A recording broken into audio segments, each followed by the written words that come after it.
Ciao ragazzi, benvenuti e bentornati sul canale. Oggi ho voglia di raccontarvi qualcosa di nuovo, infatti partirà la rubrica Miti da sfatare. Per miti da sfatare intendo tutte quelle idee che esistono sull'arte e che noi vogliamo in un certo senso cambiare, modificare. La prima di queste è l'idea che tutta l'arte sia nei musei. Mi piace cominciare da quest'idea proprio perché l'ultima volta abbiamo parlato insieme di come si entra gratis nei musei. Il binomio tra arte e museo infatti è molto diffuso tra di noi, tanto da pensare che il luogo fisico dedicato all'arte sia soltanto il museo. La cosa più naturale per tutti è spesso quella di associare ad una città un luogo che la rappresenta. Questo luogo, molte volte, corrisponde effettivamente ad un museo. Pensiamo al MoMA di New York, al Louvre a Parigi, alla National Gallery a Londra o agli Uffizi a Firenze, ad esempio.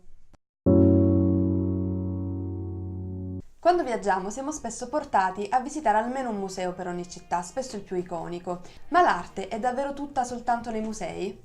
L'arte si manifesta in diverse forme e in tantissimi luoghi inaspettati, sempre diversi. E se Instagram è in questo momento il luogo in cui siamo tutti, si può certo dire che l'arte si trova anche lì. In ogni città, piccola o grande che sia, c'è sempre un'opera d'arte pubblica, spesso una scultura. Quest'idea di arte risale all'inizio della storia, quando grandi pietre o statue di bronzo raffiguranti divinità, generali o imperatori torreggiavano nei più importanti spazi della vita pubblica. Questo modo di presentare l'arte è sicuramente precedente a qualsiasi museo ed è anche molto più comune. Un'opera d'arte pubblica è quasi sempre vista molto di più di qualsiasi capolavoro esposto in un museo. La statua di Nelson e dei 4 leoni che proteggono la sua colonna a Trafalgar Square a Londra, per esempio, è vista da molte più persone rispetto alla Vergine delle Rocce di Leonardo, conservata proprio lì di fronte alla National Gallery. Negli ultimi decenni l'idea di arte pubblica, di scultura pubblica, si è completamente trasformata, prendendo le forme astratte delle opere di Moore o di Kapoor di Oldenburgo di Indiana. Le strade e le piazze sono adesso animate da una grande varietà di stili e fanno davvero concorrenza ai musei delle nostre città. Il vero pregio delle opere che ci circondano è quello di avere la possibilità di reagire. Contribuiscono infatti all'evoluzione dell'ambiente circostante in un modo che non sarebbe possibile in nessun white cube. I dog balloons di Jeff Koons, ad esempio, sono di certo di maggiore impatto e forza poetica nella grande dimensione all'aperto, quando il sole riflette gli edifici circostanti sulle loro forme, rispetto alle versioni ridotte che si possono trovare in un museo o in una galleria.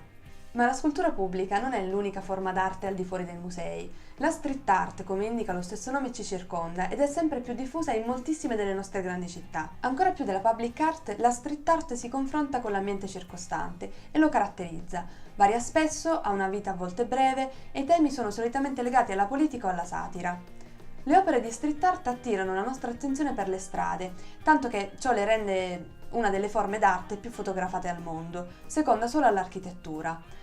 Al tempo stesso, però, per sua natura, non potrebbe essere ospitata all'interno di un museo.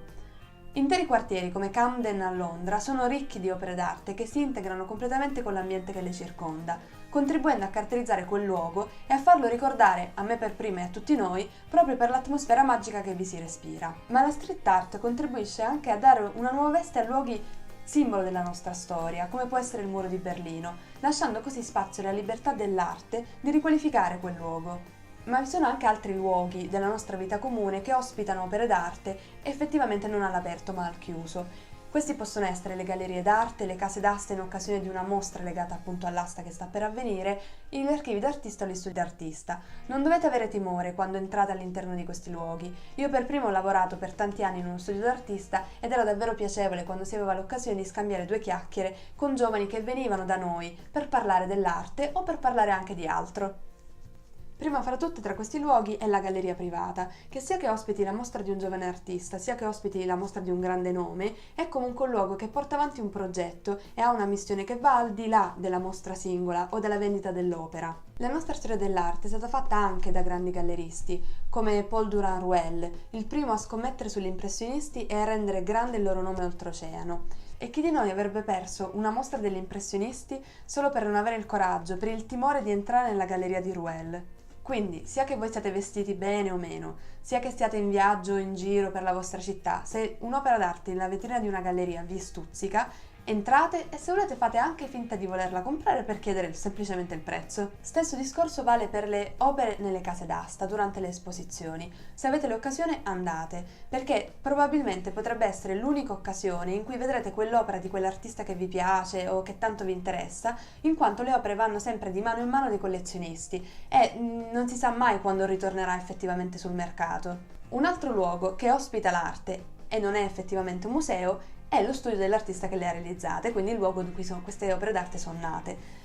Se avete l'occasione, andate anche a visitare gli studi d'artista, gli archivi quando potete. Ultimamente si sta sviluppando in alcune città come Milano il fenomeno dell'apertura degli studi d'artista, degli archivi stessi. Questo si chiama Studio Festival ed è un evento effettivamente organizzato da 3 anni in maniera sistematica che dà la possibilità di entrare all'interno dello studio per scambiare 2 chiacchiere, bere una birra, a me è capitato, o semplicemente dare un'occhiata alle opere che ci sono in giro. Libri interi sono stati scritti per raccontarci quali sono i modi per trovare l'arte al di fuori dei musei. Se pensiamo alla land art, al design, ai tattoo, alla digital art, ce ne sono davvero tantissimi. Io ne ho approfonditi soltanto alcuni oggi e cercherò prossimamente di approfondirne degli altri nei prossimi video. Però la domanda che ci dobbiamo porre è questa: ma l'arte è davvero soltanto nei musei? Se siamo riusciti insieme oggi a sfatare questo grande mito, allora mi raccomando, mettete un mi piace, condividete il video con gli amici e iscrivetevi al canale.